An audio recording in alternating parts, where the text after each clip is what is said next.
حسبي ربي جل الله ما في قلبي غير الله نور محمد وَإِتِّبَاعُ الْجَنَائِزِ، اور فرمایا جنازے کی پیچھے چلنا،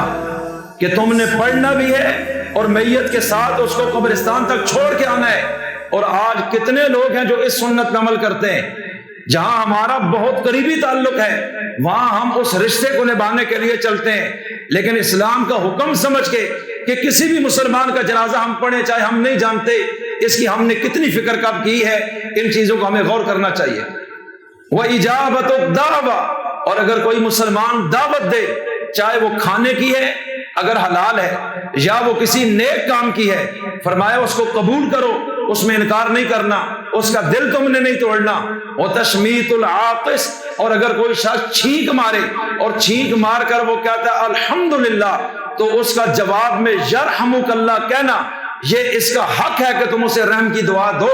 اللہ کے رسول نے اس حدیث میں 5 حق بیان فرمائے، اس لیے میں عرض کرنا چاہتا ہوں اسلام کیا ہے یہ اللہ کے رسول نے اپنی زندگی میں بتایا ہے۔ ہمارے نبی نے اپنی ذات کے لیے کبھی قرضہ نہیں اٹھایا، لیکن ہمارے نبی پہ قرضہ بہت رہتا تھا۔ جب آپ چیک کریں گے تو جب بھی کوئی مظلوم آیا، فقیر آیا، غریب آیا، کوئی انجان آیا، اجنبی آیا کہ میں مشکل میں ہوں، میرے گھر کھانے کو کچھ نہیں، اللہ کے رسول نے کبھی خالی نہیں بھیجا۔ حضرت بلال کو بھیجا کہ جاؤ جا کے یہودیوں سے بھی قرضہ اٹھا لو، میں وہ پیسے ادا کروں گا، اور آپ وہ قرضے اٹھاتے اور ان غریبوں کی جھولیوں کو بھر دیتے۔ یہ وہ اسلام تھا جس نے دنیا کو کھینچا ہے اپنی طرف، جس کا میں ذکر کرنا چاہتا ہوں۔ اور اس پس منظر میں میں ایک واقعہ آپ کے سامنے رکھنا چاہتا ہوں۔ مکہ مکرمہ میں جس وقت مسلمانوں پہ بہت ظلم ہو رہا تھا،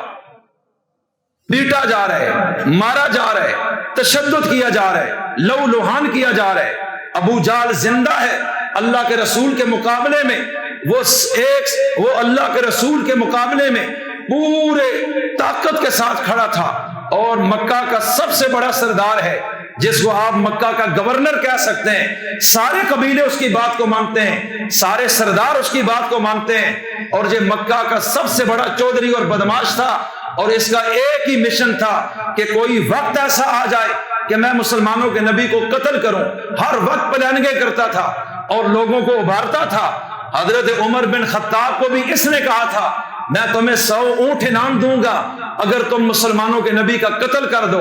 اور ابو جہل ہی تھا جو مکہ مکرمہ سے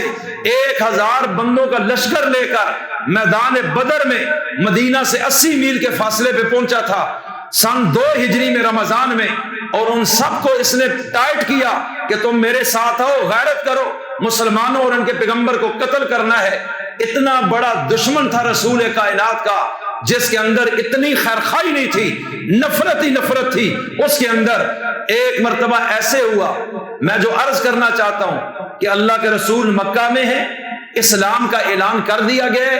اور پوری شدت کے ساتھ 2 گروپ بنے ہوئے، اور مسلمانوں کے لیڈر اور سربراہ اللہ کے رسول ہیں، اور یہ مالی معاملات میں کمزور ہیں، یعنی پیسہ نہیں ہے، غریب ہیں، چھوٹا سا گھر ہے، یہ وہاں زمینیں جائیدادیں بھی نہیں، اور مقابلے میں ابو جہل اور اس کے ساری کمپنی بڑی امیر ہے، پیسہ ہے، سرمایہ دار، جاگیردار، ڈیرے، نوکر، چاکر، وہاں کا اختیارات، بدماشیاں، بین الاقوامی تعلقات، وہ سارے اس کے پاس ہیں۔ اور یہ مسلمان چھپ کے نمازیں پڑھ رہے ہیں، یہ چھپ کے قرآن سنتے ہیں، گلیوں میں چھپ چھپ کے آتے ہیں۔ ابو جہل نے بندوں کے ذمہ لگایا تھا کہ جب تم دیکھو کہ کوئی بھی مسلمان ان کے نبی کو ملنے کے لیے اس مکان میں جا رہے، رستے میں پکڑ کے اس کو مارو، اگر مر جائے تو ذمہ دار میں ہوں، جو بھی اٹھے گا میں جانوں اور وہ جانے۔ اتنا بڑا فرعون تھا جس کا میں ذکر کر رہا ہوں۔